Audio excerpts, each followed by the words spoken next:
जय Hind dear friends, आज हम पढ़ने वाले हैं मध्य प्रदेश की जनजातियाँ। कौन सी जनजाति कहाँ पर पाई जाती हैं, उस जनजाति की क्या विशेषताएं, ठीक है, किस प्रकार का खान पान है, कौन से क्षेत्र में रहते हैं वो, ठीक है। तो इस वीडियो को पूरा देखें आप, और चैनल पर अगर आप नए हैं तो चैनल को सब्सक्राइब जरूर करें। देखिए, पहली मध्य प्रदेश की जनजाति में पहली जनजाति है गोंड जनजाति। कौन जनजाति पढ़ेंगे हम? गोंड, ठीक है, गोंड जनजाति। गोंड जनजाति को और क्या कहते हैं? तो कोई तोर भी कहते हैं। क्या कहते हैं इसको? कोई तोर। अब देखिए, ये कौन से समूह में आती है? जो गोंड जनजाति है उसका संबंध कौन से समूह से है? तो प्रोटो ऑस्ट्रेलाइड प्रजाति में आती है गोंड जनजाति। और ये कहाँ पर रहती है? तो इसका मुख्य रूप से निवास क्या है? विंध्य और सतपुड़ा, विंध्य पर्वत श्रृंखला और सतपुड़ा पर्वत श्रृंखला के बीच क्षेत्र में रहती है, ठीक। विंध्य और सतपुड़ा पर्वत श्रृंखला के क्षेत्र में रहती है, ठीक है। गोंड जनजाति की जनसंख्या की दृष्टि से भारत की सबसे बड़ी जनजाति, ये प्रश्न पीएससी में कई बार आया है और अन्य एग्जाम में भी पूछा गया है कि भारत की सबसे बड़ी जनजाति कौन सी है? तो गोंड जनजाति भारत की सबसे बड़ी जनजाति है। गोंड शब्द की उत्पत्ति कैसे हुई? गोंड शब्द कहाँ से लिया गया है? देखिए, गोंड शब्द तेलुगु शब्द है। गोंड शब्द क्या है? तेलुगु भाषा का शब्द है, जिसका अर्थ होता है पहाड़ या पर्वतीय क्षेत्र के निवासी, पहाड़ या पर्वतीय क्षेत्र में निवास करने वाले लोग, ठीक है। करने के कारण इन्हें क्या कहा जाता है? गोंड। मतलब गोंड कहाँ रहते हैं? पहाड़ या पर्वतीय क्षेत्रों में रहते हैं, इसलिए इन्हें क्या कहा जाता है? गोंड कहा जाता है, ठीक है। गोंड जनजाति की उपजाति क्या है? तो अगरिया, प्रधान, ओझा, नगरची, सोलाहस आदि इनकी उपजातियाँ। मतलब गोंड मुख्य जाति हो गई, उसके अंदर कई उपजातियाँ हैं, ठीक है। तो उसमें से प्रमुख उपजातियाँ हैं। अब देखिए, भौगोल उपजाति मतलब उसी का सब पार्ट, ठीक है। इसके बाद देखिए, भौगोलिक वितरण मतलब कहाँ पर हैं? तो मध्य प्रदेश के समस्त जिलों में पाए जाते हैं। गोंड लगभग मध्य प्रदेश के सभी जिलों में देखने को मिलेंगे आपको, सभी जिलों में पाए जाते हैं। कहीं पर ज़्यादा होते हैं तो कहीं पर कम होते हैं, ठीक है। परंतु ये सर्वाधिक कहाँ मिलेंगे? तो नर्मदा के दोनों और विंध्य और सतपुड़ा के पहाड़ी क्षेत्रों में विशेष रूप से पाए जाते हैं, ठीक है। इसके बाद देखिए, शारीरिक विशेषता, इनका शरीर कैसा होता है? तो शारीरिक गठन संतुलित होता है, ठीक है। त्वचा, बाल का रंग कैसा होता है? काले होते हैं, ठीक है। जो गोंड जनजाति होती है काले रंग के होते हैं ज़्यादातर, ठीक है। दाढ़ी, मूछ, बालों की संख्या कम होती है। दाढ़ी और मूछ पर बालों की संख्या कम होगी, आप लोगों ने देखा होगा इनको, ठीक है। इसके बाद इनकी नाक फैली हुई होती है। जैसे सामान्य व्यक्ति की नाक ऐसी रहती है, थोड़ी सी तीखी टाइप में, और इनकी नाक ऐसी फैली हुई रहती है ज़्यादा। ऐसा क्यों रहता है? ऐसा इसलिए होता है कि जो पहाड़ी क्षेत्र में लोग रहते हैं उनकी नाक फैल जाती है, क्योंकि पहाड़ के ऊपर ऑक्सीजन लेवल कम होता है, इस कारण उनकी नाक चपटी हो जाती है, फैली हुई नाक रहती है। ये सबसे बड़ा रीजन होता है उसका। अब देखिए, सामाजिक विशेषताएं क्या है इनकी, ठीक है। तो सामाजिक विशेषता, ये संयुक्त परिवार के साथ ही एकल परिवार में भी प्रचलन, मतलब पहले संयुक्त परिवार में भी रहते हैं और एकल परिवार में भी अब वर्तमान में देखे जाते हैं, ठीक है। इनके विवाह के कई तरीके प्रचलित होते हैं। जैसे विनिमय विवाह। विनिमय विवाह में क्या होता है? पैसे देकर विवाह किया जाता है, ठीक है, उसे विनिमय, या लड़की को बेच भी देते हैं तो उसे विनिमय विवाह भी कहते हैं, ठीक है। इसके बाद हरण विवाह। हरण विवाह में लड़की का किडनैप कर लेते हैं और शादी कर लेते हैं, हरण विवाह। या लड़के का किडनैप करके शादी करवा देते हैं तो उसे बोलते हैं हरण विवाह, ठीक है ना। विधवा विवाह भी होता है इनमें, ठीक। जो विधवा हो जाती है उससे भी विवाह होता है, ये प्रचलित विवाह है। अब देखिए, इसके बाद आर्थिक विशेषताएं। आर्थिक क्रियाकलाप क्या क्या करते हैं? तो जीवन उपार्जन हेतु कृषि करते हैं। फिर इसके बाद क्या करते हैं? शिकार करते हैं। वन उपज एकत्र करते हैं। जंगल से जो मिलता है, वन से जैसे गोंद वगैरह, मधु, शहद मिलता है, ये इकट्ठा करते हैं और वो इनके जीविका का प्रमुख साधन होता है, उससे जीवन यापन करते हैं। और कृषि कैसी होती है? तो कृषि अस्थायी करते हैं, झूम कृषि बोलते हैं या झूमी कृषि बोलते हैं। और इनके द्वारा की जाने वाली कृषि को क्या कहते हैं? बेवार। ये प्रश्न आता है कि बेवार कृषि कौन करता है? तो बेवार कृषि गोंड करते हैं। देखिए, झूमिंग कृषि या बेवार कृषि क्या होती है? एक क्षेत्र के जंगल को साफ करा, 2-3 साल कृषि की, और जब वहाँ पर उत्पादन कम होने लग जाता है तो वो क्षेत्र छोड़कर दूसरे क्षेत्र में चले जाते हैं, उसे कहा जाता है झूमिंग कृषि। इसके बाद देखिए, सांस्कृतिक विशेषता क्या है इनकी?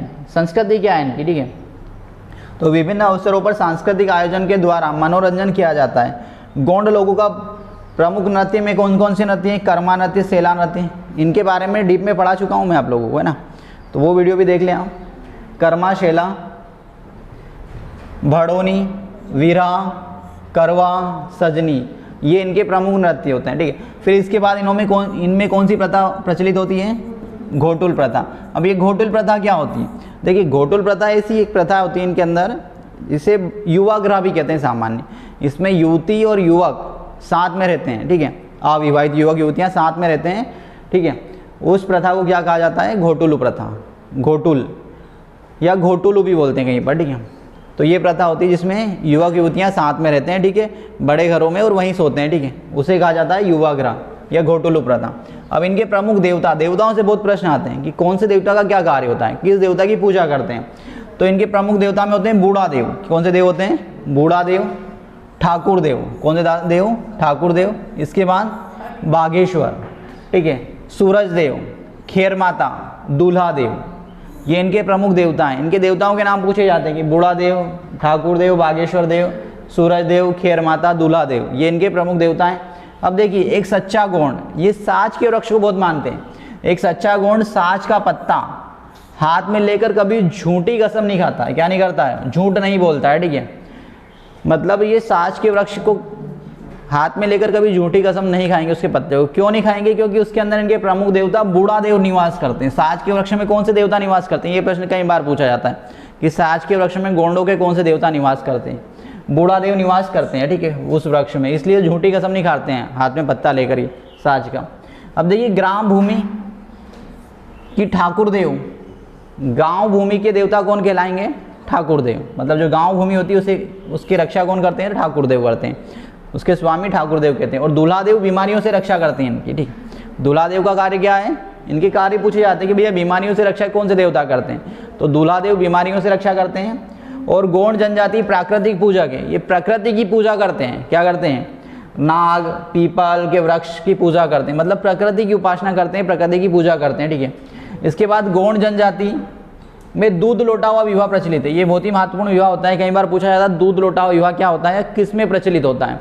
तो गोंडों में दूध लौटा हुआ विवाह प्रचलित है। अब देखिए, इसका अर्थ क्या होता है? मामा और बुआ की लड़की से विवाह, मतलब मामा बुआ के लड़के लड़कियों का विवाह करते हैं, उसको बोलते हैं दूध लौटा हुआ विवाह। और वो इनमें श्रेष्ठ माना जाता है, अच्छा मानते हैं उसको कि अच्छा विवाह है वो, ठीक है। इसके बाद देखिए, नृत्य कौन से करते हैं? तो कर्मा, शेला, भड़ोनी, सुहा, वीरा, कलार, ये इनके प्रमुख नृत्य हैं। इसके बाद देखिए, इनकी उपजातियों में क्या आता है हमारा? अगरिया। अगरिया, अगरिया गोंडों की एक जो उपजाति है। और जो अगरिया जनजाति है ये कौन सा काम करती है? तो ये लोहे का काम करती है। और अगरिया जाति लोहासुर को पूजा करती है। लोहासुर को किसकी पूजा करते हैं? जो धधकती भट्टी में निवास करते हैं। ये हम आगे अगरिया पढ़ेंगे तब इसके बारे में पूरा पढ़ेंगे। तो अगरिया जनजाति का क्या काम है? लोहे का काम है, लोहे का काम करती है अगरिया जनजाति। इसके बाद देखिए, नेक्स्ट जनजाति है हमारी प्रधान। ये पूजा करने का काम होता है, पुजारी वर्ग होता है प्रधान। इसके बाद कोयला भूता, ये नाचने गाने का काम करता है, ठीक। इसके बाद देखिए, ओझा पंडिताई और तांत्रिक क्रिया करता है। क्या करता है? पंडिताई और तांत्रिक क्रिया करता है ओझा। इसके बाद सोलाहस, ये बड़ाई गिरी का काम करता है, ठीक है। इसके बाद ढोलिया गुदना कार्य करता है, हाथ पे नाम वगैरह गुदने का काम करते हैं। चित्रकारी, टेटू इनसे आए हैं जनजातियों से। जो आज वर्तमान में आधुनिक टेटू बनाए जाते हैं, जनजातियों की प्रथाएं हैं, ठीक है। आज बड़े लोग वीआईपी तरीके से टेटू बनवाते हैं हाथ पैर सिर पर, तो भैया जनजातियाँ बनाती थी पहले, है ना। इसके बाद देखिए, राजगोंड। राजगोंड कौन होते हैं? ये भूमि के स्वामी होते हैं। क्या होते हैं? भूमि, मतलब ये इनके पास जमीन वगैरह होती है, उन्हें बोलते हैं राजगोंड। फिर इसके बाद आता है धूरगोंड, ये साधारण गोंड होते हैं, इनके पास जमीन वगैरह नहीं होती हैं। देवगोंड निरामिष भोजन करते हैं, ठीक है। इसके बाद देखिए, आगे बढ़ते हैं। अब अगली जनजाति आती है हमारी भील जनजाति, ठीक। गोंड जनजाति कंप्लीट हो गई। नेक्स्ट जनजाति कौन सी है अब हमारी? भील जनजाति। भील जनजाति, अब देखिए, भील को टॉलमी ने क्या किया? टॉलमी ने एक पुस्तक लिखी, भारत का भूगोल। ये प्रश्न कई बार पूछा जाता है कि भारत का भूगोल किसने लिखा? तो टॉलमी की एक प्रसिद्ध भूगोल पुस्तक है भारत का भूगोल। कई बार पूछा जाता है टॉलमी ने कौन सी पुस्तक लिखी? तो भारत का भूगोल। अब देखिए, भील ने इन्हें क्या कहा है? मतलब टॉलमी ने इन्हें क्या कहा है? फिलाइट कहा है। टॉलमी ने भीलों को क्या कहा है भैया? फिलाइट। ये जरूर नोट करें, कई बार पूछ लिया जाता है कि टॉलमी ने भीलों को क्या कहा? तो फिलाइट कहा है। मध्य प्रदेश में सबसे बड़ी जनजाति है। अब देखिए, भारत की सबसे बड़ी जनजाति कौन सी है? गोंड है। और मध्य प्रदेश की सबसे बड़ी जनजाति कौन सी है? भील है। दोनों में अंतर है। और मुख्य रूप से कहाँ रहते हैं? तो मालवा के पठार और निमाड़ क्षेत्र में पाए जाते हैं। झाबुआ अलीराजपुर में विशेष रूप से मिलेंगे। मालवा का पठार और निमाड़ क्षेत्र में रहते हैं भील। इसके बाद देखिए, भील शब्द की उत्पत्ति किस प्रकार से हुई? तो भील शब्द की उत्पत्ति हुई तमिल भाषा के शब्द से, ठीक है। विल्लुवर से हुई है, जिसका अर्थ क्या होता है, धनुष। जो भीलों का प्रमुख शस्त्र होता है वो धनुष होता है। धनुष बहुत अच्छे निशानेबाज भी होते हैं धनुष से, ठीक है। क्योंकि भील लोग तीर कमान के मुख्य शस्त्र होते हैं का प्रयोग करते हैं, अतः इन्हें भील कहा जाता है। इनके पास तीर कमान होते हैं और ये बहुत अच्छे शिकारी होते हैं, मतलब ये तीर कमान से निशाना अच्छा लगा लेते हैं, ठीक है। भील जनजाति की भाषा भीली है। क्या है इनकी भाषा? भीली भाषा बोलते हैं भील, ठीक है। अब देखिए भील में आगे देखते हैं, जो राजस्थानी, गुजराती, मराठी का मिश्रित रूप है। जो भीली भाषा है उसमें क्या है, राजस्थानी के भी कुछ वर्ड मिलेंगे, गुजराती के भी और मराठी का एक मिश्रित एक नई भाषा है, ठीक है, बोली होती है। अब देखिए भौगोलिक वितरण कहाँ पर पाए जाते हैं, तो भीलों का निवास क्या है, प्रदेश के पश्चिमी हिस्से में। पश्चिमी हिस्सा मतलब धार, झाबुआ, खरगोन, बड़वानी, ये जिलों में सबसे ज़्यादा मिलेंगे भील। धार, झाबुआ, खरगोन और बड़वानी में जिलों मिलते हैं, जिससे प्रदेश में सर्वाधिक जनजाति परिक्षेत्र होने का गौरव भी प्राप्त है। सबसे ज़्यादा भील है मध्य प्रदेश में। अब देखिए शारीरिक विशेषता क्या है इन भीलों की, तो शारीरिक विशेषता, भील सामान्य ठिगने होते हैं, इनकी हाइट कम होती है भीलों की, ठीक, ठिंगने होते हैं। इनकी त्वचा का रंग काला होता है, लंबाई कम होती है तथा देखने में सुंदर प्रतीत होते हैं। शारीरिक सुगठित, गठित, मजबूत होते हैं, मतलब छोटे होते हैं और स्ट्रॉन्ग होते हैं, ठीक। इसके बाद देखिए प्रतिनिधि देवता। अब इनके देवता कौन है, खेतरपाल, महामारी, महादेव, भैरव आदि इनके प्रमुख देवता हैं। इसके बाद देखिए पिथौरा चित्रकला। ये चित्रकला कई बार पूछी जाती है कि पिथौरा चित्रकला का संबंध किससे है, भीली चित्रकला। पीएससी प्री में पिछली बार इससे क्वेश्चन भी आया था, ठीक है, पिथौरा कला से। अब सामाजिक विशेषता क्या है इनकी, तो भील जनजाति पितृसत्तात्मक होती है, मतलब इनका समाज में क्या होता है कि पिता को महत्व देते हैं, पितृसत्तात्मक है। इसमें संयुक्त परिवार की प्रथा भी प्रचलित है, जॉइंट फैमिली होती है। और भीलों में नियमित विवाह होते हैं, ठीक है। गंधर्व विवाह होता है। कौन सा विवाह होता है, गंधर्व विवाह में क्या करते हैं, उच्च वर्ण का लड़का होता है और निम्न वर्ण की लड़की होती है, ठीक। या निम्न वर्ण की लड़की होती है, उच्च वर्ण का लड़का होता है, तो ऐसे विवाह को गंधर्व विवाह कहते हैं, ठीक है। इसके बाद देखिए हरण विवाह में किडनैप करके विवाह कर लेते हैं। वधू मूल्य विवाह, वधू मूल्य में क्या करते हैं, उसको पैसा दे देते हैं उसके फादर को और शादी करते हैं। आर्थिक विशेषता। अब आर्थिक विशेषता में क्या है, भील प्रायः कृषक होते हैं। क्या होते हैं, कृषक होते हैं। कुछ भील लकड़हारे और श्रमिकों का भी कार्य करते हैं, लकड़ी काटने का भी काम करते हैं और श्रमिक भी होते हैं। ये पहाड़ी भागों में वनों को काट कर जलाकर खेती करते हैं, वही झूमिंग कृषि करते हैं या झूम कृषि करते हैं भील। सांस्कृतिक विशेषता क्या है भीलों की, तो भील दशहरा, दिवाली आदि उत्सव मनाते हैं। होली पर्व पर 8 दिन का भगोरिया मेला लगता है भैया इनका। ये प्रश्न मोस्ट इंपॉर्टेंट है झाबुआ में, और जहाँ पर भी भील होते हैं वहाँ पर भगोरिया मेला लगता है। सबसे प्रसिद्ध जो भगोरिया है वो कहाँ का है, झाबुआ का। भगोरिया कितने दिन लगता है, 8 दिन, ठीक है ना। 7 दिन लगता है, 8वें दिन खत्म हो जाता है। 7 दिन का मेला होता है भगोरिया, ठीक। और कहाँ लगता है, झाबुआ में। पहला दिन, पहले 2 दिन बुला लिया, फिर गोल गधेड़ो, फिर उजाड़िया, ठीक है। ये पूछा जाता है कई बार। भील जनजाति के 2 उपभाग हैं, भीलों को 2 भागों में डिवाइडेशन किया गया है। अब देखिए कौन कौन से हैं, भील होता है एक और एक कालिया भील होता है। भीलों को 2, उजला भील, उजला भील को भिलाला कहते हैं। क्या कहते हैं उजला भील को, उजला भील स्वयं को उच्च श्रेणी का मानते हैं, ठीक है, और इन्हें क्या कहा जाता है, भिलाला। अब देखो इसमें भी इतना कंट्रोवर्सी है, कंट्रोवर्सी क्या, इतना मतलब मतभेद है। जो भिलाला होते हैं ये थोड़े से गोरे होते हैं, ठीक है, और ये अपने आप को उच्च मानते हैं। जो भिलाला होते हैं ये क्या करते हैं, जो काले भील होते हैं उनसे लड़की ले लेते हैं, लड़की देते नहीं है, ठीक है, भिलाला भी कहा जाता है। परंतु उजले भील अपनी लड़की कालिया भील को नहीं देते हैं, लड़की ले लेंगे उससे पर देंगे नहीं कालिया भील को, ठीक है, परंतु कालिया भील की लड़की से विवाह कर लेते हैं, ठीक है। उजले भील अथवा भिलाला की उत्पत्ति का मुख्य कारण राजपूत राजाओं का भील कन्याओं से विवाह और वैवाहिक संबंध स्थापित करना। जो भिलाला है वो उनकी उत्पत्ति कैसे हुई, राजपूत राजाओं ने जब भील कन्याओं से, भील लड़कियों से शादी की तो फिर एक नई प्रजाति बनी और उसे हम भिलाला कहते हैं, ठीक, ये उसका रीज़न है। भील जनजाति गुदावना प्रिय होती है। ये सबसे ज़्यादा प्रश्न पूछा जाता है कि कौन सी जनजाति टेटू प्रिय होती है, जिसे आज वर्तमान में हम टेटू कहते हैं, उस टाइम पे गुदना गुदा होना, ये हाथ पैर सब जगह टैटू बनवा लेते थे, कुछ लिखवा लेते थे, ठीक है। विशेष प्रिय होती है। भीलों के घरों को क्या कहा जाता है, ये प्रश्न कई बार पूछा गया है कि भीलों को घरों को क्या कहते थे। ये घास फूस के बने होते हैं लकड़ी के, तो उसे कू कहते हैं। क्या कहते हैं, भीलों के घरों को कू कहते हैं। इनमें खिड़कियाँ नहीं होती हैं, कू होते हैं मतलब इनकी हाइट भी कम होती है, उसके अंदर खिड़कियाँ नहीं होती हैं। पहाड़ी वनों को जलाकर कृषि करते हैं, और इनके द्वारा जो कृषि की जाती है उसे क्या कहते हैं, ची माता। अभी प्रश्न ये आता है, झूमिंग कृषि का तो आता है, इसमें प्रश्न आता है ची माता कृषि कौन सी जनजाति करती, तो भील ची माता कृषि करते हैं। और पहाड़ियों को फाल्या कहते हैं। क्या कहते हैं, पहाड़ियों को फाल्या। अब देखिए इनकी उपजातियाँ कौन कौन सी हैं, तो बरेला, रथी, यास, भिलाला, बेगास, पटलिया, गल, भगोरिया, लावणी, ये इनके पर्व है। सॉरी, ये यहाँ से क्या स्टार्ट हो जाता है, पर्व, गल, भगोरिया, लावणी, जात्रा, ये इनके पर्व है, उत्सव है इनके। नृत्य कौन कौन से होते हैं, तो भगोरिया, डोहा, बड़वा, घूमर, गोरी, ये इनके नृत्य हैं। अब देखिए झाबुआ जिले में भील एवं भिलाला जनजाति में दापा प्रथा मतलब दहेज की भी प्रथा प्रचलन है। जो भील में दहेज दिया जाता है उसे क्या कहते हैं, उस प्रथा को दापा प्रथा कहते हैं, दहेज प्रथा नहीं कहते हैं भीलों में, ठीक है। दापा प्रथा, क्या प्रथा है यहाँ पर, दापा। इस प्रथा में वर पक्ष की ओर से वधु पक्ष को दहेज दिया जाता है, वधु पक्ष को दहेज दिया जाता है, अपोजिट होता है, ठीक है, उसे दापा प्रथा कहते हैं। जबकि आप लोगों में सामान्य क्या होता है, लड़की वाले दहेज देते हैं, यहाँ पे लड़के वाले दहेज देते हैं लड़की वाले को, तब शादी होगी भीलों में, सही व्यवस्था है, ठीक है। भ्रूण हत्या इसीलिए नहीं होती।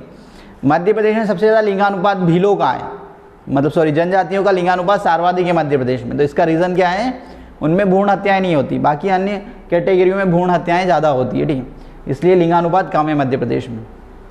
जबकि ट्राइब्स का लिंगानुपात अच्छा देखने को मिलेगा। बालाघाट का लिंगानुपात 1024, 1021, ठीक है, और वहाँ पर अगर जनजाति का लिंगानुपात की बात करेंगे तो 1024 है वहाँ पर, ठीक है, इतना डिफरेंस है। देखिए अक्टूबर 2016 से इस प्रथा को समाप्त करने हेतु साथीदार अभियान आरंभ किया गया है, ठीक है। तड़वी भील कौन होते हैं, तो ये मुस्लिम भील है जी, जैसे जो मुस्लिम धर्म अपना लिया जिन भीलों ने उन्हें बोलते हैं तड़वी भील, ठीक है। इसके बाद अगली जनजाति आती है हमारी बेगा जनजाति। अगली जनजाति कौन सी है, बेगा। बेगा मध्य प्रदेश की एक आदिम जनजाति है, ठीक है। बेगा जनजाति की एक शाखा, बेगा जनजाति को एक शाखा माना जाता है, लेकिन इसके बावजूद बेगाओं को स्वतंत्र अस्तित्व एवं निजी अस्मिता है, ठीक है। ई या पृथ्वी और भूमि समानार्थी है तथा भूमि से संबंधित बोध कराते हैं। जो बेगा है वो भूमि से संबंधित बोध होता है, ठीक है। बेगा द्रविड़ जाति है। बेगा कौन सी जाति है, द्रविड़ से संबंधित जाति है। अब देखिए बेगा की कौन कौन सी शाखा है, तो बिंजवार, भारिया, भरोतिया, नरोतिया है, ठीक है। रायमेना, काटमेना, बिजवार, बड़े जमींदार होते हैं। ये प्रश्न आता है कि बड़े जो बेगा होते हैं उनमें बड़े जमींदारों को क्या कहते हैं, तो बिजवार कहते हैं। इन्हें राजवंशी होने का महत्व भी प्राप्त है, मतलब जो बिजवार होते हैं वो राजवंशी मतलब राजा हुआ करते थे, ठीक है, डायनेस्टी में। इसके बाद देखिए मंडला में बेगाओं को एक छोटा सा समूह है, उसे क्या कहते हैं, भारिया बेगा, ठीक है। भारिया बेगाओं को हिंदू पुरोहितों के समान महत्व प्राप्त है। जैसे हिंदू में जो पुरोहित होते हैं उनको महत्व प्राप्त है, वैसे ही भारिया बेगाओं को भी क्या है, पुरोहित का दर्जा मिला हुआ है, ठीक है, जनजाति में।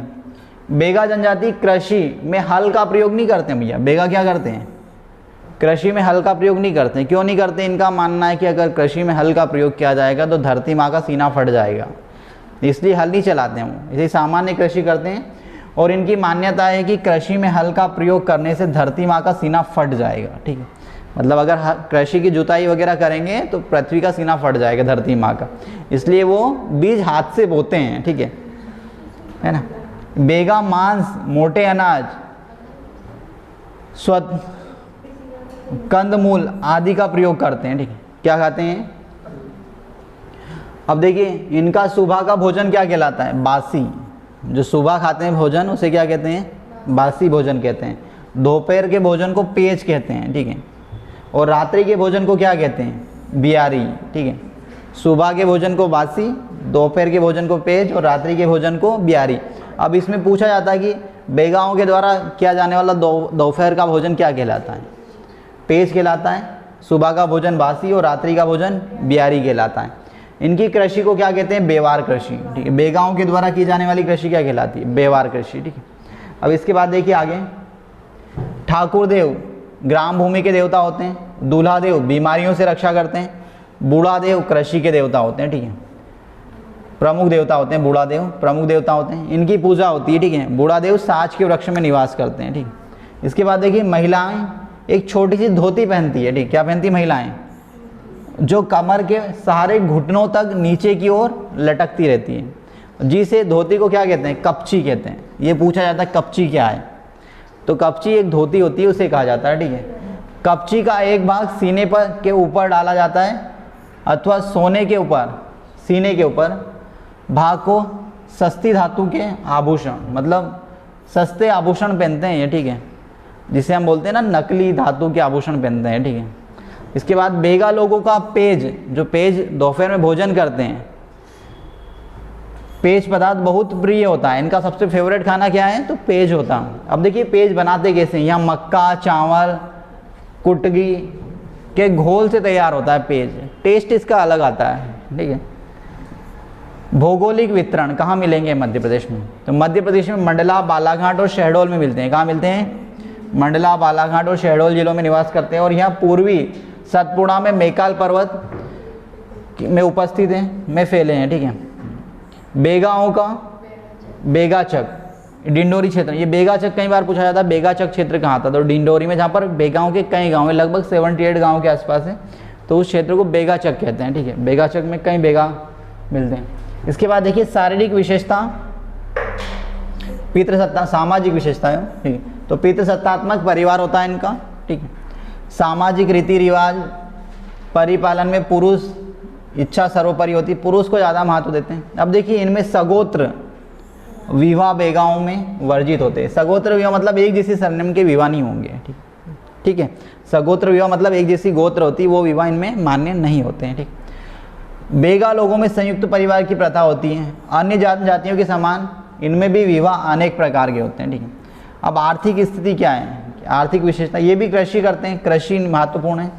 ठीक है, ये लोग झूम कृषि करते हैं, कोदो, कुटगी, ज्वार, बाजरा, मक्का, मोटे अनाज बोए जाते हैं। ये लोग खेती सामान्यतः बेलों का प्रयोग नहीं करते हैं।